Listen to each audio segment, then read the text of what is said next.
Buenos días, hermanos. Buenos días. Voy a pedir a audio si me da, por favor, hermano Esteban, si me dan un poquito más de volumen para la nave, por favor. Bueno, vamos a esperar a que salgan los jóvenes, los muchachos. ¿Cuántos saben que Dios es bueno? ¿A quién le ha quedado Dios mal? Y que uno diga, Dios se equivocó. ¿Cómo la ve? En la Biblia, ¿cuántas veces dice, y Dios se equivocó? ¿Cómo la ve? Pero en la Biblia, ¿cuántas veces dirá que el hombre se equivoca? ¿Eh? Ahora sí que le hiciéramos así como, sí, por favor, así como grito, porque son muchas veces que el hombre se equivoca. Si lo aplicáramos en primera persona, ¿cuántas veces nos equivocamos?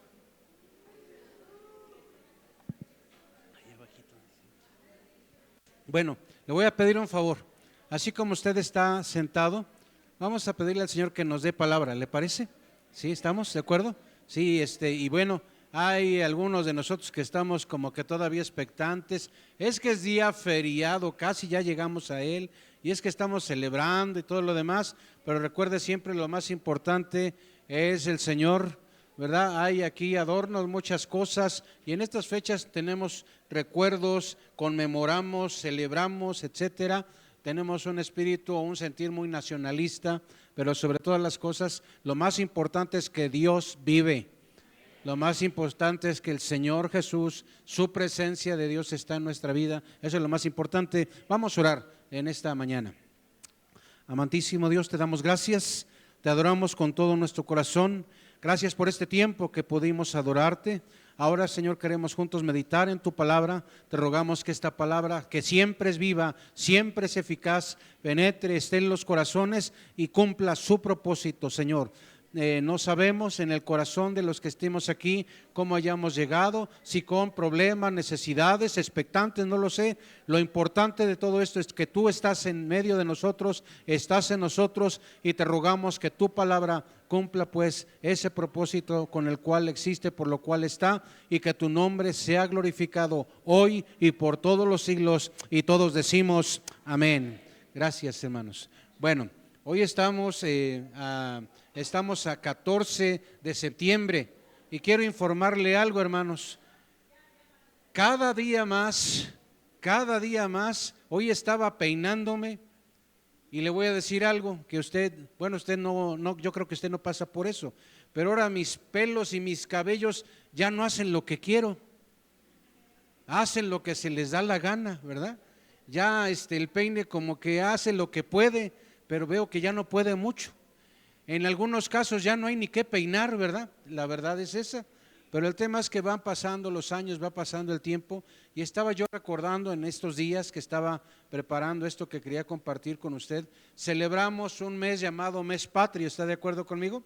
Es un mes patrio, y estaba yo viendo algunas fechas para recordar. Un 13 de septiembre fue el aniversario y se celebra el aniversario de los niños héroes. Se honra a esos cadetes que defendieron el castillo de Chapultepec de esa invasión de los americanos en ese tiempo, 1847. Nadie había nacido en ese tiempo.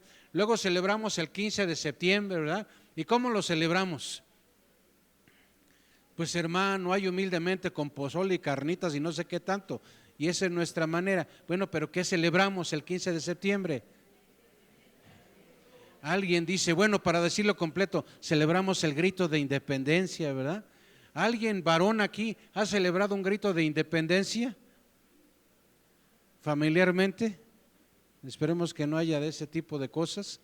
Bueno, en esa noche se conmemora el inicio de un movimiento independentista en 1810, y eso es parte de la historia. El grito de una persona, un cura, Miguel Hidalgo y Costilla, llamado así, y fue un grito desde un área específica. Se tocaron las campanas y celebramos las fiestas patrias, en las cuales hay música, en las cuales hay comida típica, en las cuales hay fuegos artificiales. hay verbenas que le llaman, posadas, algunos echan castillos, los echan y muchos viendo y no falta quien le cayó en la cabeza también, ¿verdad? Entonces algunos como que todavía está ese deseo de irse ahí a donde están los fuegos artificiales y luego de repente hay detalles. Y al día siguiente, el 16 de septiembre, celebramos ese Día de la Independencia. Se recuerda lo que le llaman el levantamiento de Dolores, ¿verdad? Cuando oigo eso me lo aplico a mí mismo, a veces sí yo me levanto con dolores, pero no son en septiembre, son en otras fechas. El levantamiento de Dolores, cuando Hidalgo llamó al pueblo a luchar por esa independencia contra ese dominio español, una fecha cívica oficial, desfiles militares y escolares, y eso todos ustedes y yo lo sabemos. Y en este mismo mes patrio, pero el 27 de septiembre, se le celebra desde el 1821 a la fecha como la consumación de la independencia. No fue el 15, no fue el 16, sino el mismo el 27 de septiembre, pero de 1821. Y es cuando se celebra la marcha, fíjense, entra una procesión, una entrada triunfal del ejército trigarante, se le llama así, a la Ciudad de México, y entran ya victoriosos, encabezados ya no por Miguel Hidalgo, sino por Agustín de Iturbide, por Vicente Guerrero. ¿Hasta ahí va conmigo? ¿Sí? Eso es nuestra historia, y esto no es una clase de historia, pero yo le quiero comentar que nosotros estamos a gusto con ser mexicanos. ¿O tú querías ser gringo? No quería ser colombiano para que nos habláramos de usted, ¿verdad? Es bonito tener una nación, tener un país. Hay gente, y sabe a quién me refiero, que ha tenido que pelear por tener su nación y por conservar su nación, y se llama Israel esa nación. Hay gente que ha tenido que defender con su vida el tener un pedazo de tierra, y pues le ha costado la vida. A veces se ha logrado, a veces no, pero el tener una nación, tener un país. Y tú te puedes ir desde lo que es, no sé, Baja California, desde Sinaloa, Culiacán, no lo sé, te puedes ir hasta Yucatán, y en cualquier parte habrá cambios en los modos, en los modismos, pero nos entendemos con la gente, ¿verdad? Nos entendemos, y hay lugares donde todavía hay esos lenguajes, ahí le cambian, antes les decían de una manera, otras veces de otra, pero el tema es que hay idiomas y hay formas en las que nos podemos nosotros entender a través de todo el país, y eso es bonito, eso es hermoso. Pero definitivamente, hermano, yo quiero llevarle, yo estaba con el tema o la necesidad de pensar o de aplicar el que nos fuésemos por un tema de carácter, celebrar y recordar estos tiempos de lo que estamos hablando de la independencia. Pero estaba yo viendo algo importante. Nosotros hemos estado viendo en semanas pasadas una serie, ¿se acuerda usted de esta serie? ¿Cómo dice? ¿No? El final de los tiempos. Bueno, es que pastor, ya pasaron como 2, 3 domingos, ¿sí? Y quiero llevarle a lo siguiente, algo importante. ¿Qué pasa cuando hablamos de independencia, cuando hablamos de esa necesidad que hubo en estas personas en el pasado, no solamente aquí, sino en otros países? Ha habido la necesidad de levantarse, porque ha habido gente oprimiendo y ha habido gente oprimida, ha habido gente que esclaviza y ha habido gente que es esclava de. Entonces, hermanos, es importante que yo quiero llevarle ahora a algo, nos van a ayudar en las diapositivas, no sé si tenemos prendido el teleprompter, lo veo apagado. Sí, que nos ayuden por ahí, por favor, y nos chequen también que el audio de grabación esté, porque luego algo pasa y no se graba. Bueno, hay un tema que quiero llevarle a usted para no salirnos y avanzar en lo que estábamos viendo con Apocalipsis, pero también compaginado con el saber que Dios, cuando nos hace libres, nos va marcando la pauta, nos va marcando las cosas de lo que está pasando, de lo que va a pasar, y va a aparecer eso en pantalla, si está por ahí. ¿Cómo dice ese tema? ¿Cómo dice? La revelación del librito. ¿Cómo que la revelación del librito? Bueno, así dice en la Biblia. Si tú lees en Apocalipsis 10, Apocalipsis está ubicado al final de lo que es la Biblia que tú y yo tenemos. Ahí está Apocalipsis, y en el capítulo 10 nos habla de un librito. Pero si nosotros nos vamos, y si tú lo ves el panorama conmigo, desde Apocalipsis capítulo 10, los capítulos 10 y 11, para ser exactos, del 10:1 de Apocalipsis al 11, capítulo 11, versículo 14, vamos nosotros a ver algo muy curioso, hermanos.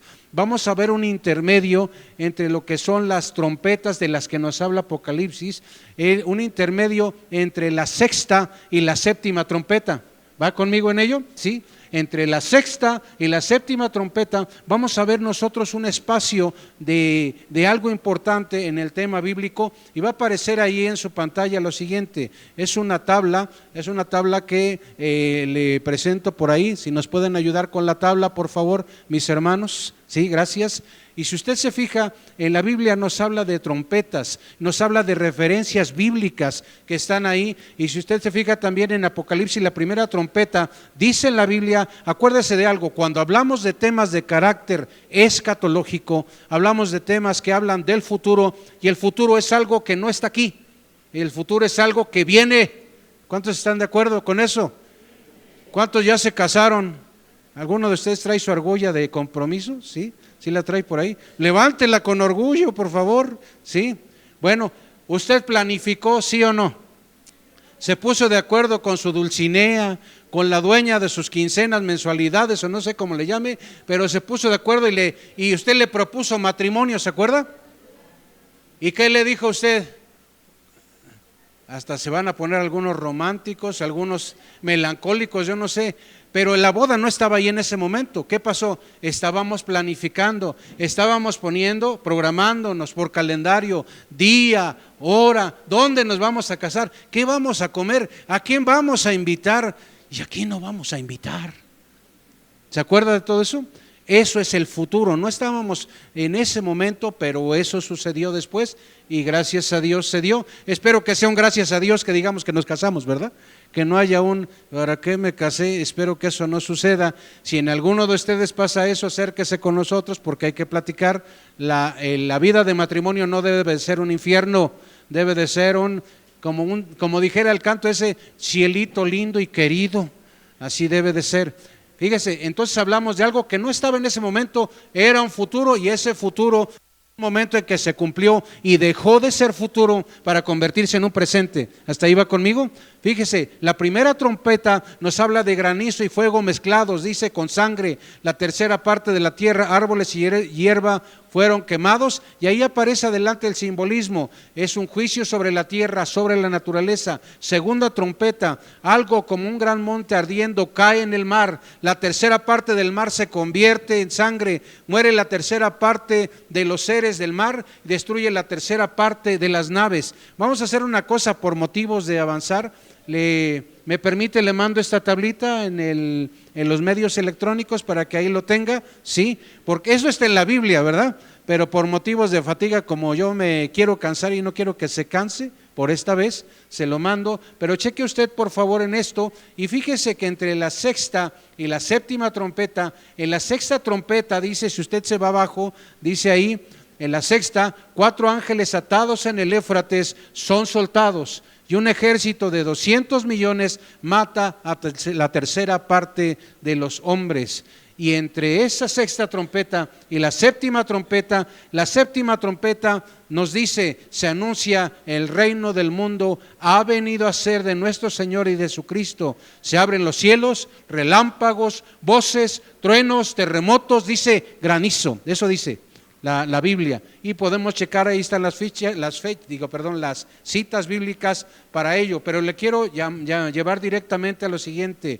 Hablamos de esta serie que hablamos de Apocalipsis, el final de los tiempos, pero hay un tema entonces que es la revelación de ese librito, dice un librito, pero cuando hablamos y vemos en las traducciones, habla de un rollo pequeño. ¿Cómo dije yo? Un rollo pequeño. Y vamos a Apocalipsis 10:1 para que no vaya usted a pensar, se me hace que el pastor me está diciendo algo que lo sacó de algún cómics. No es así. ¿Qué nos dice Apocalipsis 10:1? Si alguien no tiene Biblia y usted sabe de alguien que no tenga Biblia y gusta compartirla, le vamos a agradecer.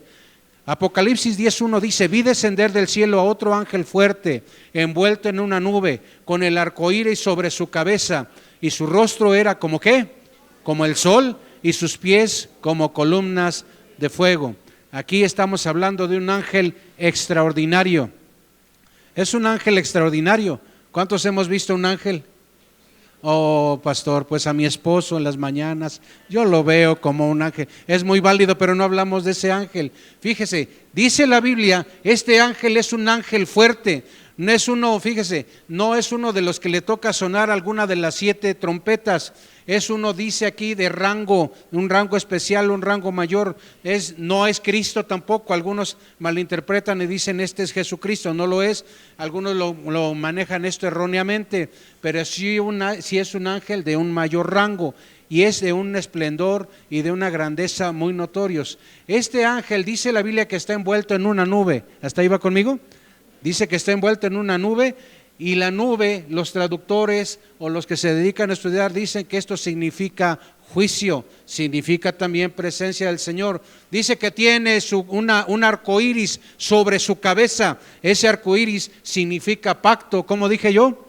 Pacto. Ese arco iris significa pacto. En este caso es pacto de misericordia en medio del juicio. Hablamos de una nube que significa juicio y hablamos de un arco iris que significa pacto de misericordia en medio de ese juicio. Ambos representan algo que se le llama una dualidad, donde Dios muestra misericordia y muestra su juicio. Entonces esto es algo, alguien dijera, pues bueno, es que el actuar y hacer las cosas y hacer un juicio con misericordia es algo bueno. ¿Han ustedes visto cuando alguien toma decisiones sobre otra persona y lo hace, la palabra es inmisericordiamente? ¿Ha oído eso? ¿Qué es hacer algo inmisericordiamente? Es decir, a mí no me interesa si sufres o no, yo duro contra ti. Las razones pueden ser muy obvias o no, pero la inmisericordia es hacer las cosas con lo contrario, no tener favor, misericordia con la gente. Dice que el rostro de ese ángel es como el sol. No significa que sea Jesucristo, ni que sea la estrella de la mañana, como dice la Biblia. No aplica a divinidad ni a deidad esto. Dice que sus pies, como dice ahí el versículo, ¿cómo son?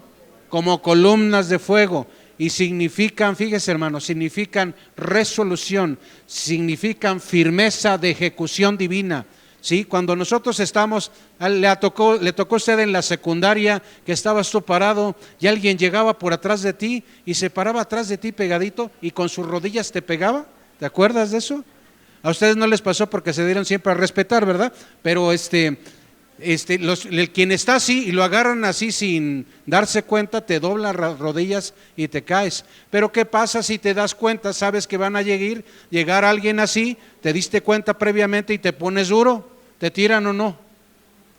Hablamos del tema de estar bien plantados, bien firmes. La Biblia habla que el significado de este ángel aquí parado, dice, ahorita lo vemos, sobre la tierra, sobre el mar, habla de firmeza, habla de ejecución divina y dice columna de fuego, que dice que consume la impiedad. Nosotros hablamos entonces de un ángel extraordinario, pero quiero llevarle a Apocalipsis 10:2. Y Apocalipsis 10:2, ahí adelantito, nos habla de un acto extraordinario. Un paréntesis, hay por ahí un carro que hay que mover. Si alguien ve y ubica su placa, hay que hacer esto, por favor. Un acto extraordinario. Apocalipsis 10:2 dice, tenía en su mano, ¿quién tenía en su mano? Un librito, el ángel, ¿sí? Abierto, y puso su pie derecho sobre el mar y el izquierdo sobre la tierra.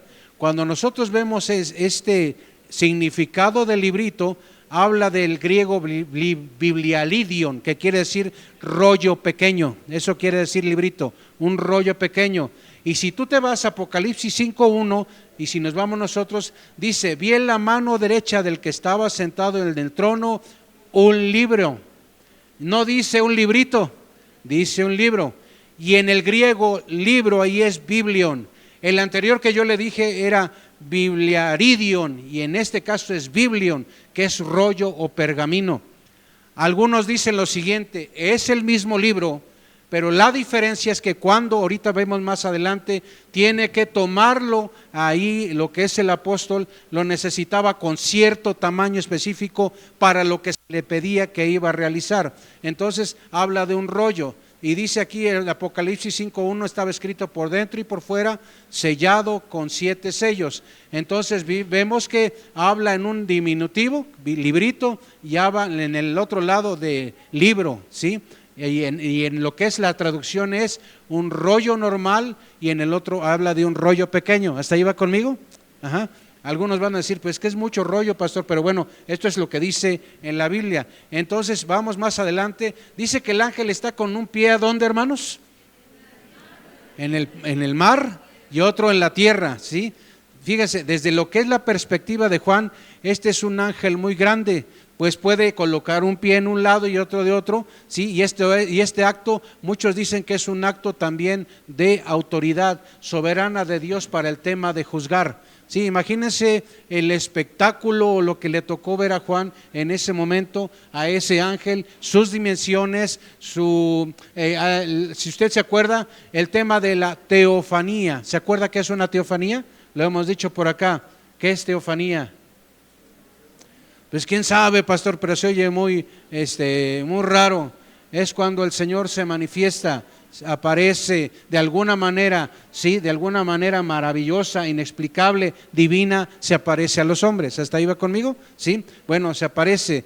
Y bueno, dice aquí, también indica un próximo mensaje. Cuando hablamos de esa característica de ese ángel y lo que está diciendo, y que habla de posar un pie sobre la tierra y otro el mar, y otro en el mar, los traductores dicen que está previo a darse un mensaje para todo el mundo. ¿Cómo dije yo?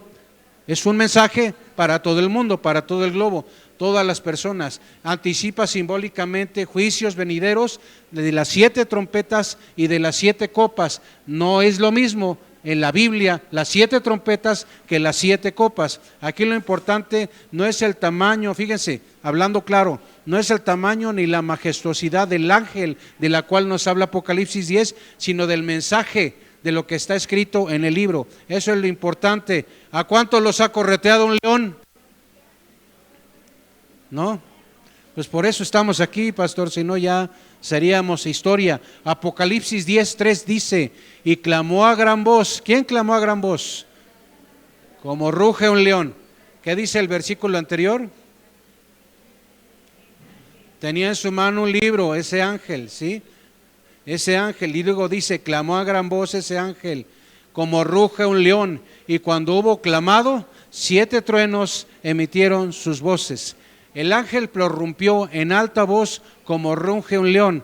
Y yo dije, bueno, si hablásemos, yo he escuchado, he ido a, no sé, a un zoológico, al circo, ahora ya no hay leones en los circos, pero nos ha tocado oír el rugido de un león. ¿Qué tal? ¿Te ha tocado tenerlo cerca? A mí me tocó en un circo de esos de pueblo, y esa ocasión creo que iba con mi esposa y estábamos ahí, había tigres y no sé qué más. El tema es que vimos las rejitas y dijimos, esto está muy frágil, que no lo vayan a tirar estos ingratos porque si no, adiós. Pero me di a la tarea de checar algo en el tema, porque dice que clamó a gran voz como ruge un león. Y cuando dice que cuando ruge un león, fíjese, es uno de los sonidos más poderosos del reino animal. Otra, su baja frecuencia hace que el sonido del rugido de un león pueda viajar grandes distancias. Su potencia en decibelaje, que es decir, la onda sonora, la expansión, se compara con el sonido de un avión, de un jet a reacción despegando. O sea, candela, para que me explique yo. Si ese es el rugido de un león, el sonido de un jet. Dice que cuando el ángel terminó de clamar, dice 7 truenos emitieron sus voces. Terminó de decir o de clamar eso que dijo el ángel, y dice 7 truenos emitieron sus voces. Los truenos en la Biblia, fíjese hermano, la Biblia nos habla, cuando se habla de truenos, nos habla de presagio de juicio. Eso dice la Biblia en cuanto a los truenos. Cuando están anticipados esos truenos, nos habla de que va a haber juicio.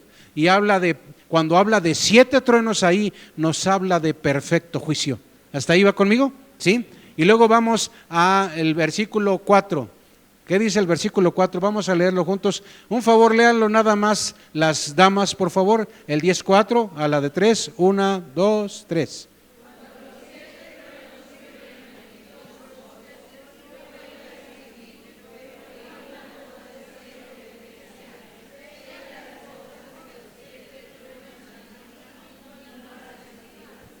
Bueno, vamos a juntar el versículo 3 con el 4. ¿Qué iba a escribir Juan? Cuando habla de truenos, pero ¿qué nos dice el versículo anterior? Cuando clamó a gran voz el ángel como ruge el león, y cuando hubo clamado 7 truenos, ¿qué? ¿Emitieron qué? ¿Por qué no dice su ruido, su sonido? dice sus voces. Es decir, esos truenos de carácter enérgico, de carácter fuerte, dijeron algo, al grado tal que Juan, ¿qué hizo aquí? Cuando los 7 truenos hubieron emitido sus voces, dice Juan, yo iba a escribir, pero oí una voz del cielo que me decía, sella las cosas que los 7 truenos han dicho, que dice, y no las escribas. Algo estaba ahí dicho, que Juan estaba listo para escribir y no le fue permitido, hermanos. Y yo quiero que vaya conmigo rápidamente, vamos al Salmo 29. Este Salmo 29 es llamado por muchos el Salmo de los 7 truenos. Ahorita le voy a explicar por qué. El Salmo de los 7 truenos. Salmo 29. ¿Ya lo tiene? Fíjese, dice, el versículo 1 en adelante, dice, tributad a Jehová, oh hijos de los poderosos, dad a Jehová la gloria y el poder, dad a Jehová la gloria debida a su nombre, adorad a Jehová en la hermosura de la santidad. Y cuando dice ahí, a partir de ese voz de Jehová, vamos a ver cada que dice voz de Jehová, ¿sí? Dice, voz de Jehová sobre las aguas, truena el Dios de gloria, Jehová sobre las muchas aguas. Luego dice, voz de Jehová con potencia. Otro más, voz de Jehová, ¿qué? Con gloria. Luego, voz de Jehová, ¿qué? Que quebranta los cedros. ¿Cuántos van ahí? 4, ¿sí? Quebranta Jehová los cedros del Líbano. Los hizo saltar como becerros al Líbano y al Sirión, como hijos de búfalos. Luego dice el otro, voz de Jehová que derrama llamas de fuego. Luego otro más, voz de Jehová que hace temblar el desierto, hace temblar Jehová el desierto de Cades. Y una más, voz de Jehová que desgaja las encinas y desnuda los bosques en su templo, todo proclama su gloria. Cuando nosotros veamos, fíjese hermano, es necesario compaginar, es necesario relacionar el Salmo 29 con Apocalipsis 10:4. ¿Por qué? Cuando los 7 truenos hubieron emitido sus voces, yo iba a escribir. Cuando habla de esos 7 truenos, ¿habla de qué? De la voz de Jehová. ¿Sí? ¿Puede usted contarlos? Son 7. Habla de la voz de Jehová. ¿Y qué dice eso? Tributad a Jehová. No está diciendo que sea el significado literal que no le fue permitido escribir a Juan, pero sí nos habla de la perfección del juicio de Dios, nos habla de la perfección de la voz de Dios, nos habla de que algo bien concreto y aterrizado, Dios es perfecto, ¿sí o no? Y si hablamos del 7, que es en el simbolismo es un número perfecto, habla de Dios siendo perfecto en lo que hace o en lo que nos pide que no hagamos, y que Él sabe que hay que hacerlo de esa manera porque Él sabe lo que conviene, Él sabe lo que es bueno. Entonces hablamos de perfección. Juan estaba ya listo para escribir esos 7, lo que esos 7 truenos habían dicho. Algunos dicen que estaba listo Juan para escribir algo que se le llama mensaje septenario, es decir, 7 mensajes, 7 cosas ahí, pero le fue prohibido. Oyó esa voz que le dijo, sella las cosas que los 7 truenos han dicho, y luego les dijo aquí, ¿qué le dijo ahí adelante? Y no las escribas. Había un mensaje que Juan consideró importante, pero de parte de Dios no le fue permitido escribir. Bueno, pero algo que llama mi atención, ¿qué significa cuando dice sellar? Y le dice, sella esto. Sellar en el griego es fragizo y quiere decir impide. Eso es sellar, impide que sea escrito. En el griego le está diciendo, impide que esto se quede grabado y quede escrito. Y usted y yo, si buscásemos qué se oyó en esos truenos, qué mensaje implicase en esos truenos, no está escrito en Apocalipsis. La razón es un asunto del Señor y nada más. Si intentamos nosotros explicar o dar saber la razón por la que Dios no quiso eso, tampoco está escrito y nos vamos a hacer bolas y no vamos a saber por qué. Pero si Dios sabe y dejó que esto quedase de esta manera, respetamos y con lo que sigue. ¿Hasta ahí va conmigo? Amén. Si voy rápido me dicen, ¿por qué dice? Vamos a algo importante, vaya conmigo a Amós 3:7. Amós está en Viejo Testamento, está antes de Jonás. Es hay un libro intermedio entre Jonás, está Amós, Abdías. Ya lo tenemos, Amós 3:7. ¿Ya lo tiene? Dice Amós 3:7. A ver, con un amén cuando ya lo tengamos todos. ¿Sí? Dice Amós 3:7, porque no hará nada Jehová el Señor sin que revele sus secretos a sus siervos los profetas. Mi pregunta para ustedes, esto de los truenos y esto de la voz fuerte de ese ángel, ¿lo escuchó Juan o no? ¿Sí o no? ¿Lo razonó o no? Lo iba a escribir, pero no le fue permitido.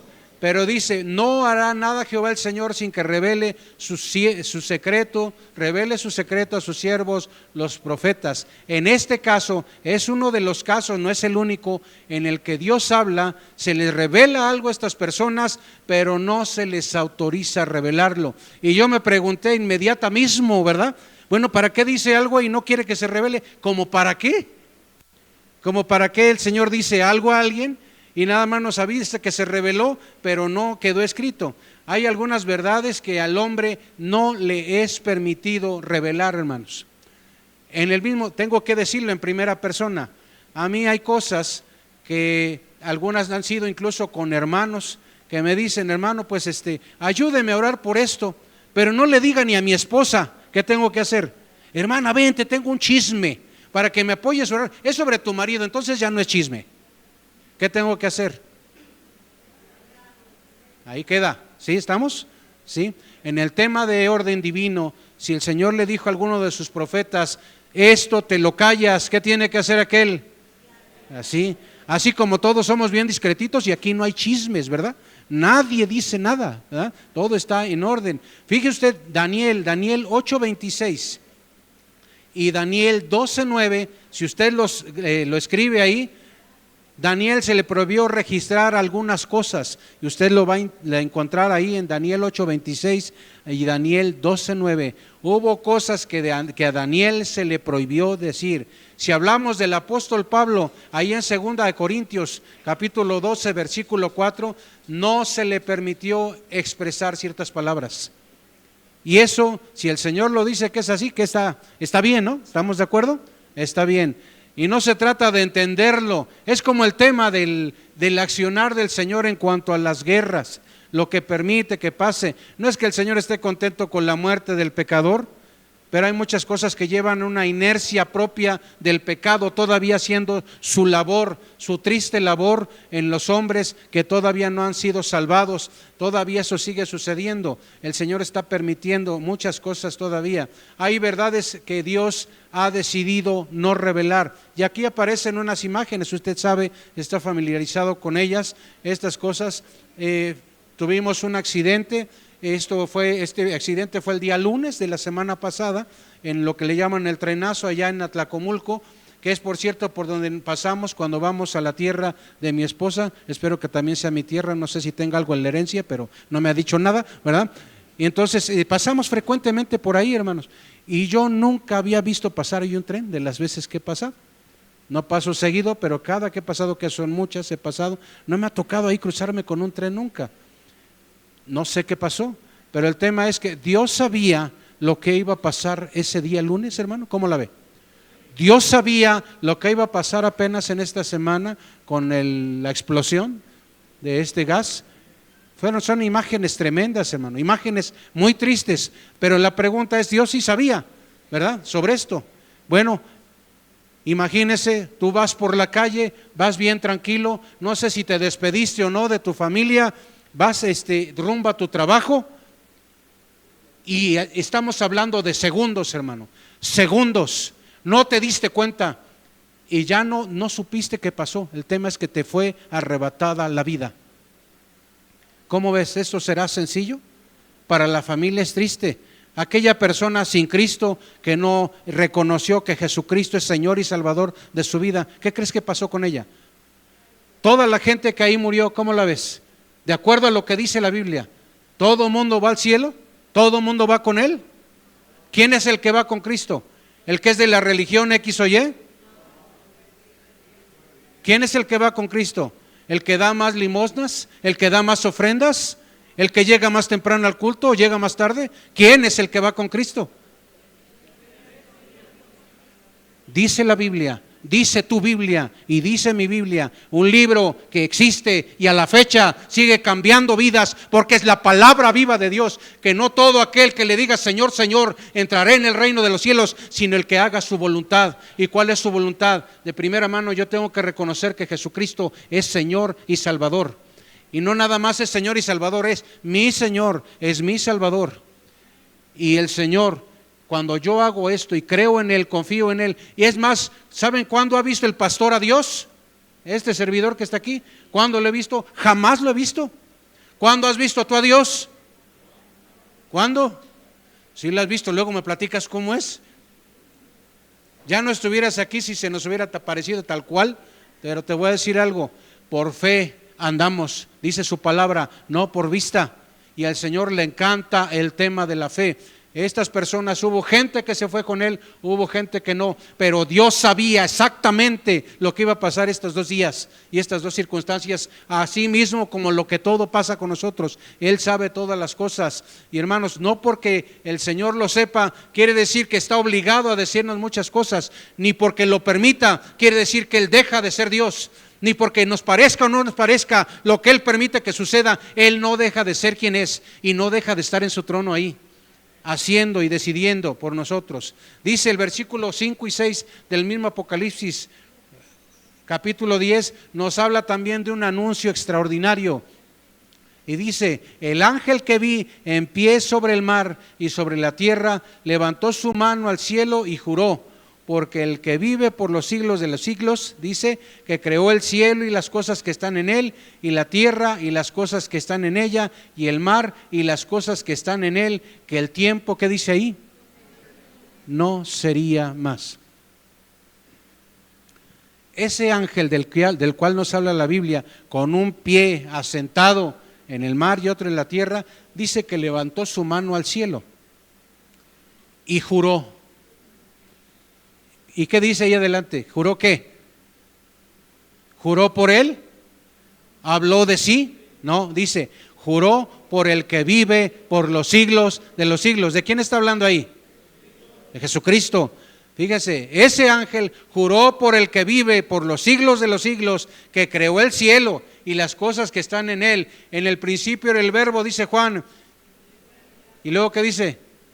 Y el verbo estaba con Dios. ¿Qué dice? Y el verbo era Dios, y por él son todas las cosas, ¿sí? Y dice, juró por el que vive por los siglos de los siglos, que creó el cielo y las cosas que están en él, y la tierra y las cosas que están en ella, y el mar, fíjese, y las cosas que están en él, que el tiempo no sería más. Si tú te fijas, nos habla de la tierra, nos habla del mar, nos habla ¿qué? Del cielo. Y esto se llama en la teología un juramento de carácter divino, pero también es un juramento de carácter solemne. ¿Qué es algo solemne? Le voy a decir algo. Usted oyó de cuando una pareja, salió eso en los medios, estaba una pareja y los van a casar, y le pregunta el juez a la dama, ¿usted se compromete a casarse con fulano, etcétera? No sé si se acuerda, y que ella se rió y le dijo no. ¿Se acuerda? Y el juez esa ocasión canceló la boda. ¿Se acuerda? ¿Por qué la canceló?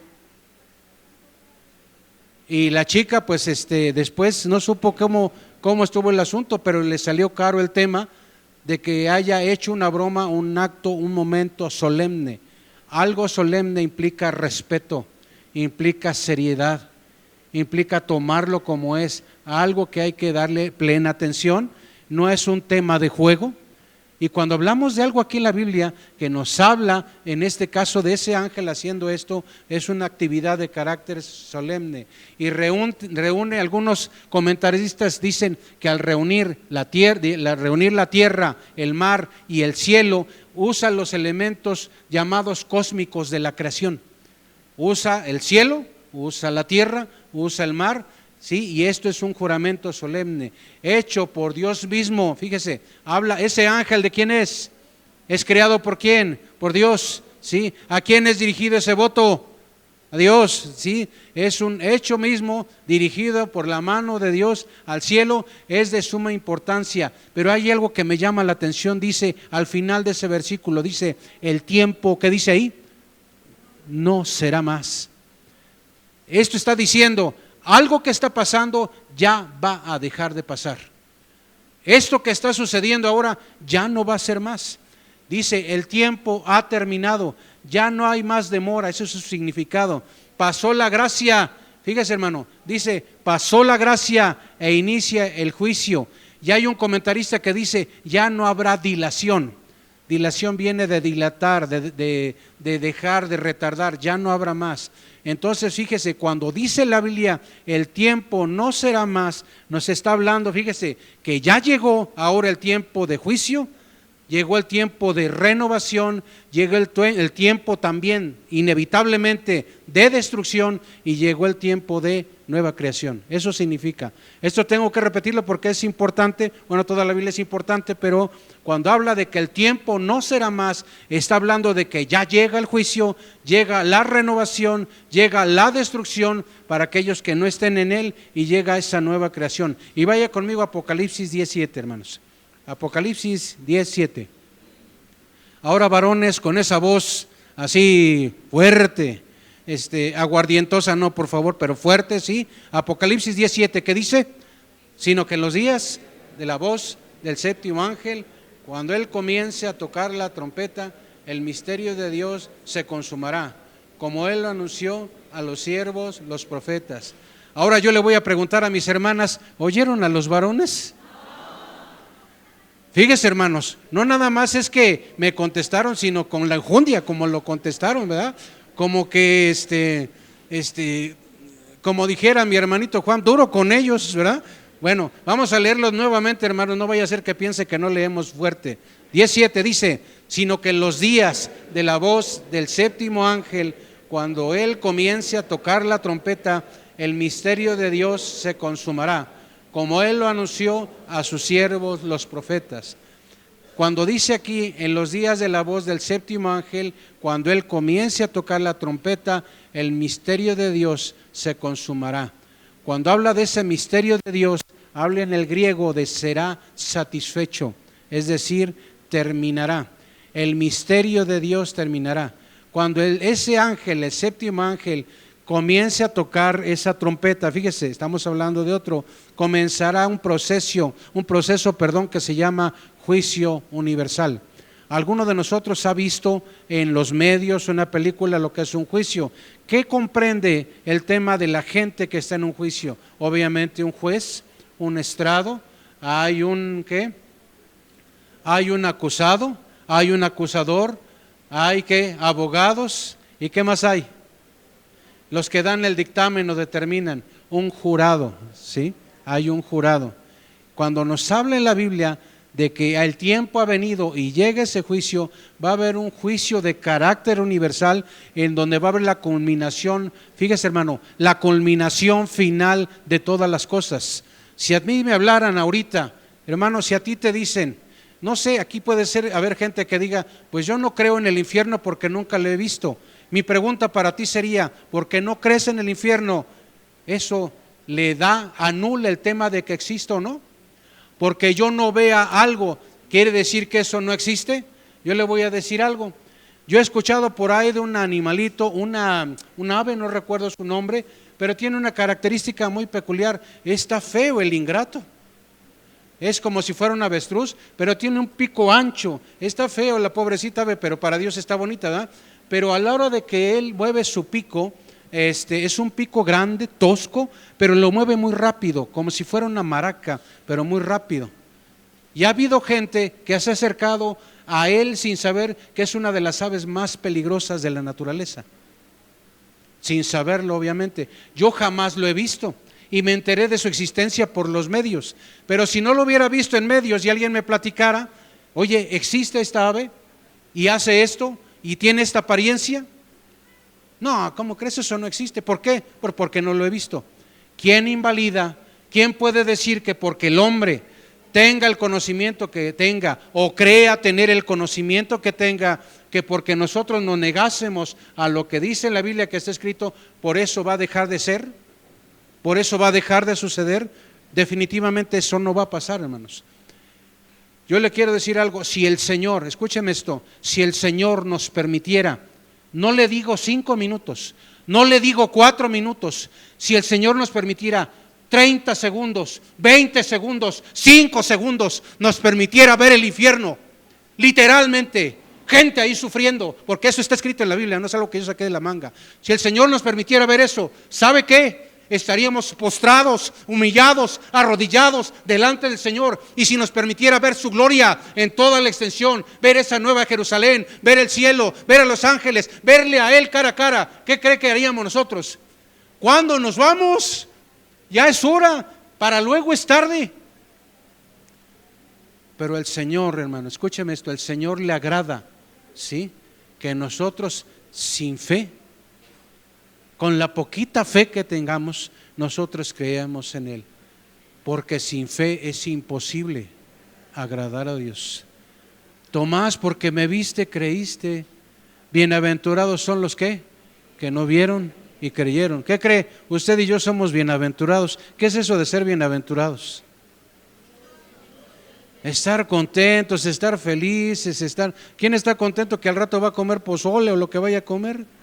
Pastor, pues tan contento estoy que quiero que se apure. Yo lo sé, pero estamos contentos. Muchas cosas nos generan contentamiento. El estar divinamente listos ya para el encuentro con nuestro Señor va a ser lo más glorioso. Escúcheme esto, lo más glorioso que el hombre va a vivir, que la mujer va a vivir. Porque resulta que hay que decir, ya no hay que decir hombres, hay que decir hombres y mujeres, ¿verdad? Bueno, para todos, para que no haya ahí problema. Fíjese, vamos tantito abajo.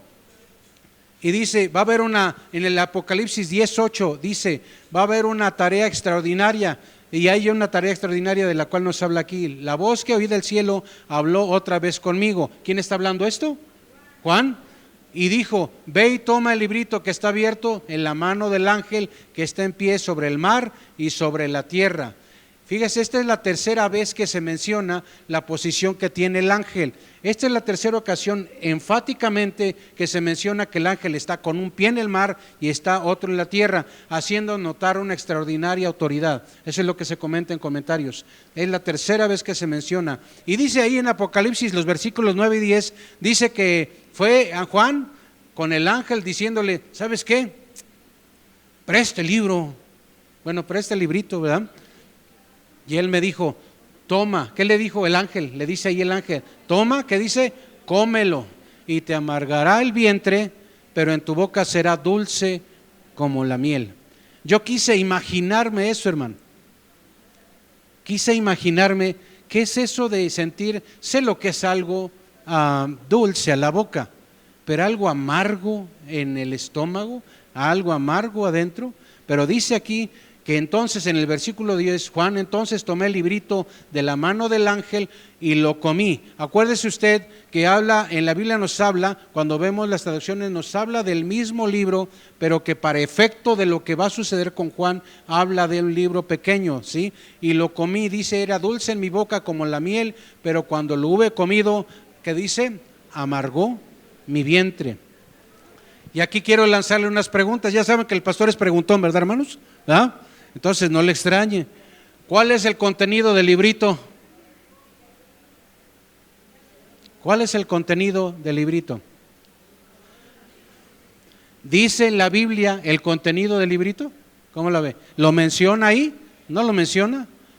Pero dicen los que dicen que saben que ese librito, fíjese, está diciéndole a Juan detalles de lo que es la visión de la séptima trompeta, que teológicamente es la trompeta más destructiva en el Apocalipsis.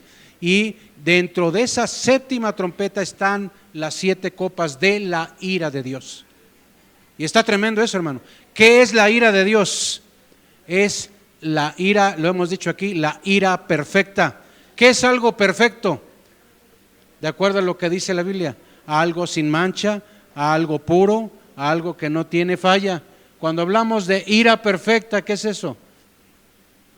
Ni sabemos, hermano, pero es algo, hermanos, de acuerdo a lo divino, algo que no quisiera que nadie de nosotros viviéramos, pero es algo, porque es algo muy triste, muy doloroso y algo que definitivamente al hombre le afectaría. Y el resto, fíjese, y esta ira perfecta está dentro de esas 7 copas y que está en el libro de Apocalipsis. El contenido de este librito nos podría, dice el ejemplo que puede ser eso. ¿Por qué la petición para Juan de que comiera el libro? ¿Por qué la petición de hacer eso? ¿Por qué no nada más escuchar el mensaje ya, hermanos? ¿Por qué hacer eso? Fíjese, hermanos, en la literatura profética, en la literatura bíblica, el comer el libro significa internalizar. ¿Qué es eso de internalizar? Es decir, hacer propio, sentir lo que estoy oyendo. Eso es internalizar, ¿sí? Es asimilar, es interiorizar esa palabra que Juan estaba escuchando. Si usted se va conmigo y gusta apuntarlo, porque veo que hay hermanos apuntando, Ezequiel 2, versículos del 8 al 33 y Jeremías 15, 16, usted va a checar, si usted gusta leerlo, va a checar en Ezequiel 2, 8 hasta el 3, 3 de Ezequiel, va a ver que hay un profeta llamado Ezequiel comiendo un rollo dulce, y no son los de Ate, ¿verdad? Un rollo dulce, dice, como miel, y representa el mensaje de Dios que debe de proclamar. Y si tú te fueses a Jeremías 15, 16, nos habla también que fueron halladas sus palabras, esto lo dijo el profeta Jeremías, sus palabras fueron halladas y dice, yo las comí. Más de una ocasión, fíjese, ¿qué está diciendo el Señor con esto a sus profetas? Cuando yo te dé algo, no nada más crees que es para los demás, también es para ti, asimílela tú. ¿Sabe qué, hermano? A mí me cayó esto como balde, porque cuando el Señor nos da la palabra, tiene que ser primero para aquel que le está recibiendo, aquel que le está estudiando. Yo no puedo hablarle de santidad si yo estoy siendo un canijo en mi vida. Yo no puedo hablarle de integridad si yo estuviese haciendo cosas chuecas. Yo no puedo hablarle de honradez si yo estuviese haciendo cosas que no. No puedo hablarle yo de tener pureza sexual y de guardarme solamente en el matrimonio para mi esposa si estuviera yo haciendo algo equivocado, contrario. Para los profetas la palabra era dada y les decía, más de una ocasión les dijo, cómelo, es decir, haz lo tuyo primero para ti y luego para los demás. ¿Por qué cree que es eso, hermano? ¿Para qué sirve eso? Porque le voy a decir, entre tantas cosas, y esta no es una explicación que viene aquí, es porque el Señor, su palabra es para todos los hombres, para toda persona, que el Señor quiere que todos sean salvos. Otra pregunta, dice, ¿cuál es la razón de que al paladar será dulce como la miel? ¿Por qué dice primero que sea dulce como la miel? Vaya conmigo al Salmo 19, versículos 9 y 10, y el Salmo 119, 103. Salmo 19, 9 y 10. ¿Ya lo tiene? Dice, los juicios de Jehová son verdad, todos justos. Deseables son más que el oro y más que mucho oro afinado y dulces más que miel. Dulces más que miel y que la que destila del panal. ¿Alguien ha agarrado miel del panal a riesgo de los picotazos? Y que dicen, antes decía por Gedeón y por el Señor y por Gedeón, ¿verdad? Aquí es por mi estómago y por mí mismo y al panal y que le picaran. Pero dicen algunos, más de alguna ocasión nos arriesgamos con tal de ¿qué? De probar esa miel. ¿Qué tal sabe la miel del panal así directa? Que sabemos que no hubo ahí cachirul o guachicol de miel. ¿Qué tal sabe la miel? ¿Qué cree? Dice la Biblia que la palabra del Señor es más deseable que el oro y mucho más que oro afinado y dulce más que miel y que la que destila del panal. Fíjese, nosotros le oímos a leer la Biblia, nos dormimos con ella, bueno, se duerme con ella, ahí no le entro, ¿verdad? Más de uno le pasa eso. Pero ¿por qué dice la Biblia que es la palabra de Dios así? Porque cuando comienzas con hambre de la palabra, comienzas a dejar que Dios ministre tu vida con la palabra, es más dulce, ministra. Estamos ahorita leyendo ¿qué, hermanos? Estamos en Proverbios. ¿Qué tal nos sabe Proverbios? ¿Sabe qué hace el Señor con Proverbios? A muchos de nosotros estamos leyendo y ándale, una por acá y otra por acá, hermano. ¿Sí o no? Porque el Señor nos está diciendo de las cosas que tenemos que hacer, que no tenemos que hacer, y que tal pareciera que agarra varios puntos. Habla del tema de deudores, de la integridad de la familia, tantas cosas. Y el Salmo 119, 3 dice, cuán dulces son a mi paladar, dice, tus palabras. son dulces a mi paladar tus palabras, más que la miel a mi boca. No solamente compara como en el Salmo 19, dulces más que miel, ¿sí? Dice más que la miel, ¿sí? Entonces fíjese, la dulzura que habla, de la cual habla la Biblia referente a la palabra de Dios, esa dulzura tiene que ver con el gozo, la esperanza, el sentido de la misión por la cual ustedes estamos aquí, tiene que ver con ese significado de la dulzura de la palabra. Pero la contraparte, cuando habla que en el estómago será amargo, cuando nosotros hablamos en el tema, cuando nosotros hablamos de los números y nosotros sabemos que vamos con el 1 y luego seguimos con el 2 y luego ¿qué sigue? El 3 y así nos vamos. Cuando hablamos en el orden lógico de la comida, algo entra por aquí, le damos sabor y tiene un sabor dulce y luego pasa a nuestro estómago haciendo la comparación y dice que es algo amargo. Fíjese, habla del evangelio, habla de lo dulce de la palabra, habla de lo bueno que es la palabra, pero simboliza, fíjense, lo amargo simboliza la dureza del mensaje y sus consecuencias dolorosas para aquel que no confía en él, para aquel que no le busque. Ese es el significado de lo amargo. Para muchos la palabra viva de Dios es confrontación con su pecado y muchos deciden, a pesar de su pecado, a mí me vale, yo sigo con mi vida. Y no porque lo digan verbalmente, sino que sus acciones dejan ver que es su decisión. Y dice la Biblia que para muchos va a ser amargo. ¿Y cuál es? Cuando hablamos de lo amargo, fíjense hermanos, va a significar sufrimiento, va a significar el que hubo rechazo, va a haber sufrimiento, dice, y va a haber juicio, y va a ser un juicio implicado o aplicado a todo aquel que es impío, aquel que no quiso reconocer al Señor como Salvador de su vida. ¿Qué pasaba, hermanos, con los profetas? ¿Qué pasaba con ellos? Ellos tenían el deber de recibir esa profecía, ¿sí? De hacer suya, si me ayudan cambiándole por favor, de hacer suya la profecía, de anunciar la profecía. Ese era el deber de cada profeta, era recibir, hacerlo carne, dice la palabra, hacerlo propio y luego ¿qué? Anunciarlo. Ahí le voy, hermanos, hemos estado oyendo esto y leyendo esto. ¿Qué hacemos nosotros el día de hoy con la palabra? ¿Qué hacemos cada domingo? ¿Qué hacemos cuando leemos la Biblia? ¿Qué está pasando con nosotros? ¿Estamos qué? Recibiendo la palabra. ¿Qué es la palabra profética más segura? Es esa palabra escrita. Estamos recibiéndola cada rato. ¿Qué hacemos con ella? ¿La hacemos nuestra? ¿De veras? ¿Sí la hacemos nuestra? ¿Qué es nuestra obligación? Aparte de hacerla nuestra, hacer la palabra nuestra, hermano, ahí le voy. Hacer la palabra nuestra no es decir ya me la sé, no es decir ya la conozco, la oigo cada domingo. Hacer la palabra mía es que yo la conozca, y hacerla mía es que viva lo que está escrito ahí. ¿De qué me sirve saberlo si no lo vivo? ¿De qué me sirve saber que tengo que ser buen cristiano si no lo hago? ¿De qué me sirve saber que lleve la religión, como dice la Biblia, literalmente, la religión pura, que es estar al tanto de las viudas, de los huérfanos y de guardarme para el Señor en integridad, en santidad cada día? Si yo lo sé en mi cabeza, pero no lo vivo, ¿me sirve de algo eso? Y después de que yo haga mía esa palabra, ¿cuál es mi obligación? Debo de anunciarla, debo de proclamarla. ¿Cada cuándo? Pues cada que nos inviten al hospital, y si puedo y me da tiempo, porque no puedo hacer no es que lo digamos con nuestras acciones, eso hacemos. A ver si les hago el favor de ir a los hermanos, a la iglesia o a Dios mismo, a ver si se puede. ¿Qué cree que pase con nosotros? A mí me preocupa, le voy a decir por qué. Porque si nuestro corazón no está cargado de eso, si nuestro corazón no está siendo movilizado eso, algo no está pasando y que debiera de pasar. Algo sí está pasando que no debiera de pasar en nuestro corazón.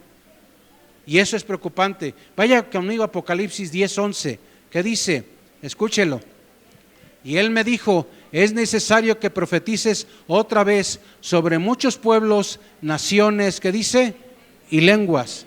¿Lo puede repetir esta parte? Es necesario que profetices otra vez. ¿A quién le están diciendo esto? ¿A Juan? Que profetice sobre muchos pueblos, naciones, lenguas y reyes. Fíjese, la primera vez que a Juan se le comisiona llevar la palabra, hablo del tema, ¿se acuerda que Juan está recluido? Bueno, está ahí no está en una cárcel, pero está en una isla, apartado en la isla de Patmos, y él está escribiendo el Apocalipsis, y en Apocalipsis 1:19 es la primera vez que a Juan se le comisiona escribir y enviar esa palabra, donde dice: escribe las cosas que has visto y las que son y las que han de ser después de estas. En el Apocalipsis 10:11 es la segunda vez que se le comisiona y se le dice a Juan de manera más explícita: es necesario que profetices otra vez sobre muchos pueblos, naciones, lenguas y reyes. Mi pregunta para usted es: ¿cuándo salió Juan de la isla de Patmos a predicar esto? Según la historia, porque no está escrito. ¿Cuándo salió? Algunos dicen que alcanzó a salir, otros dicen que jamás salió. El tema es: ¿por qué se le dijo que profetizar estas cosas a pueblos, naciones, lenguas y leyes y reyes, perdón, si no iba a salir? ¿De dónde viene eso? Ahí le voy, aquí está. ¿Se cumplió o no se cumplió? ¿Obedeció Juan o no? ¿Y por qué tú y yo no obedecemos? ¿Por qué? Y no le dije: ¿por qué no obedeces? ¿Por qué no obedecemos? ¿Qué necesitamos? ¿Que seamos encarcelados? ¿Necesitamos que venga una persecución? Le tengo que decir algo el día de hoy. ¿Sabe qué pasó hace pocos días? Se tomó la Suprema Corte de Justicia, fue uno de los últimos poderes, al grado tal, algunos dicen, para que en México se logre algo que para muchos no es extraño. Están todas las herramientas listas para algo que se le llama dictadura, si bien se les pega la gana. Pero en esa celebración, en ese poner en orden, como le llaman ellos, o oficializar el tema de la toma del Poder Judicial en México, se invocaron poderes ocultos, no divinos, que no están en la Biblia, con los cuales Dios no está de acuerdo. ¿Por qué no está de acuerdo, Señor? Porque no están en su palabra esas cosas. Porque no honran al único que es merecedor de toda la gloria, de todo el honor, de toda la honra, que se llama Jesucristo, Rey de Reyes y Señor de Señores. Y tú y yo estamos bien tranquilos, no estamos orando, no estamos clamando, no estamos leyendo la Biblia, no estamos compartiendo la palabra, pero queremos que Dios nos bendiga, queremos que Dios nos dé. Necesitamos hacer un alto en el camino, detenernos. Y fíjese, yo no le estoy hablando ¿qué profesas? Te estoy hablando del tema de la palabra, de lo que Dios pide de mi vida. Es lo que pide el Señor de nuestra vida. Es necesario que hablemos de estas cosas. A partir del 10:11 de Apocalipsis, lo que estaba Juan a punto de ver esas profecías, fíjese, a él se le estaban revelando las cosas más devastadoras. Fíjese, hermanos, esto no son cuentos, esto no es Walt Disney, esto no es Netflix ni nada de estas cosas. Lo que la Biblia dice, mi pregunta es: ¿se ha cumplido o no se ha cumplido? Es el único libro en la historia de la humanidad que, a pesar de todos sus autores y a pesar de las diferencias de carácter cronológico, a pesar, hablamos de centenas, decenas o los miles de años que sean, se han cumplido las cosas al pie de la letra. ¿Por qué? ¿Porque alguien se está esforzando y continúa vivo y sigue esmerado en eso? No, porque es la palabra viva de Dios, viva y eficaz. El cielo y la tierra, dice su palabra de sí misma, pasarán, ¿pero qué? Pero mi palabra, su palabra, que dice, no pasará. ¿Por qué su palabra? Porque es el vivo, es el verbo encarnado, es la palabra viva de Dios dada a los hombres. Quiero cerrar en esta tarde, hermanos, con esto, lo siguiente: la revelación que el Señor nos da por medio de su palabra, hermano, no está oculta. Ahí está para todos, ¿sí o no? O alguien no tiene Biblia, díganme y hacemos cooperacha y conseguimos Biblias, ¿verdad? Que no sea por eso. Llega el momento oportuno y con la autoridad del Señor en que todo se va a cumplir. Dios cumple sus pactos, cumple su palabra está abierta para todos los hombres. Y alguien dijera: pues es que no lo entiendo. Si das por hecho que no lo entiendes, si no vas a ponerte a estudiar, pues no se puede. El Evangelio y los juicios de Dios están ahí y abarcan, ¿qué cree? Abarcan todas las naciones, todas las lenguas, todas las generaciones ha abarcado. Dios revela mucho, fíjese, pero no revela todo. Y no estamos nosotros para estar discutiendo con Él. ¿Por qué no revelaste todo? ¿Por qué no sabemos estas cosas? Nuestra fe descansa en aceptar, hermanos, lo que Él ha dicho, lo que Él ha hecho, y guardar aquellas cosas que Él nos ha dicho, guárdalas en tu corazón, y aquellas que no sepamos, no nos inconformemos, sigamos adelante. Tengo una pregunta última: ¿estás listo para el encuentro con tu Dios hoy? Si Dios te llama hoy, aquí, ahorita o en otro lugar. Yo he visto video por ahí de alguien que está predicando y se muere. Si es eso, no se pongan chillones si me tocara a mí. ¿Tú estás listo para el encuentro con tu Dios el día de hoy? Que Dios te llamara ahorita, en este momento, y te dijera, es tiempo, un infarto. En la mañana estaba recibiendo un mensaje de un amigo que orase por otro amigo, su hermano carnal, le dieron 2 infartos cerebrales en un momentín así, rápido, uno tras otro. No le dio oportunidad a nada y no saben si va a vivir. Así nos puede pasar eso, cualquier cosa, como esta gente de la que escuchábamos. ¿Estamos listos? ¿Cómo la ves? Debe de ser, escúcheme esto, debe de ser un sincero, debiese de ser un sincero, un definitivo, un pleno amén. Le voy a pedir que se ponga de pie, hermano, por favor.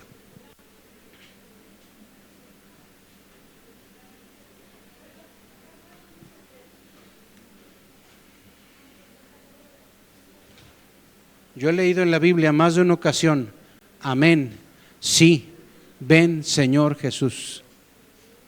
Que el Señor dijera, vámonos iglesia ya. Pero señores, que estamos construyendo, se va a quedar sin chamba. Yona está por aquí, Dios te bendiga, con su papá, Dios les bendiga.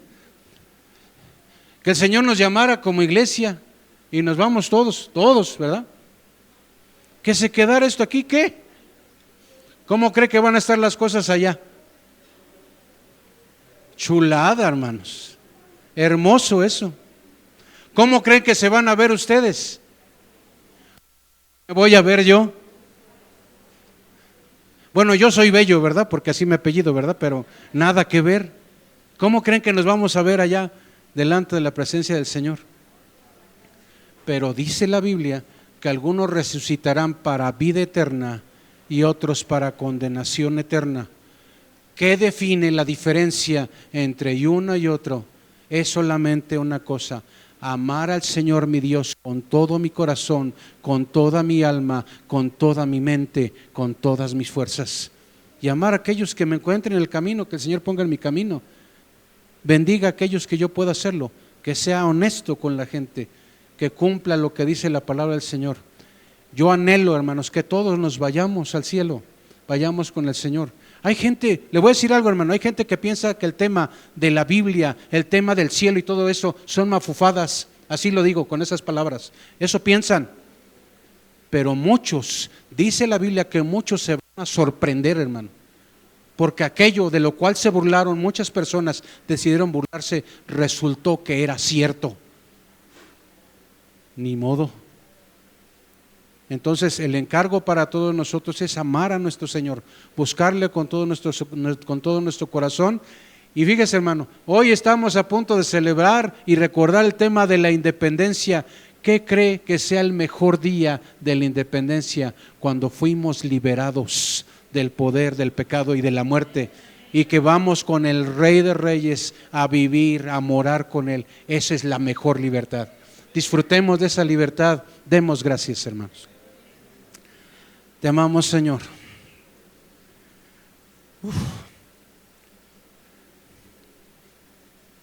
Te damos gracias.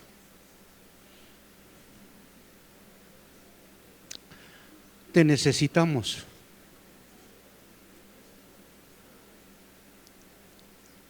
No sabemos hacer las cosas como tú quieres, como tú mereces, pero has tenido mucha paciencia con nosotros, que no hemos sido dignos. Pero dice tu palabra que tú, mi Dios, por tu Hijo Jesús, que derramó su sangre en la cruz, tenemos vida eterna. Vamos al cielo contigo. Y lo más importante incluso no es el lugar, no es lo que veamos, sino quién va a estar en ese lugar para recibirnos, quién está acompañándonos, tu Espíritu Santo, pero también la bendición de verte cara a cara. Eso es lo máximo que puede haber para el hombre. Te damos gracias en esta tarde por todos los que estamos aquí. Si alguien el día de hoy, Señor, todavía no ha reconocido que tú eres el Señor de su vida, el Salvador de su vida, permite que pueda tomar esa decisión, porque el que viene a ti no le echas fuera. Permite, Padre, que haya ese entendimiento y esa reconciliación contigo, para que entonces, dice tu palabra, de su interior broten ríos de agua viva. Y mi Dios, tengamos la certidumbre de fe, que Señor, vamos contigo. Permite mientras tanto, Señor, que corramos, dijo tu apóstol, corramos con paciencia esta carrera por la cual todavía seguimos, que peleemos todavía esa buena batalla de la fe. Permite, mi Dios, que echemos mano de la vida eterna y cumplamos tu palabra con gozo. En el nombre de Jesús te lo pedimos todo esto, te damos gracias y te adoramos con todo nuestro corazón. Gracias en el nombre de Jesús. Amén. Démosle una ofrenda de palmas al Señor, hermanos. Dios les bendiga. Dejamos el lugar a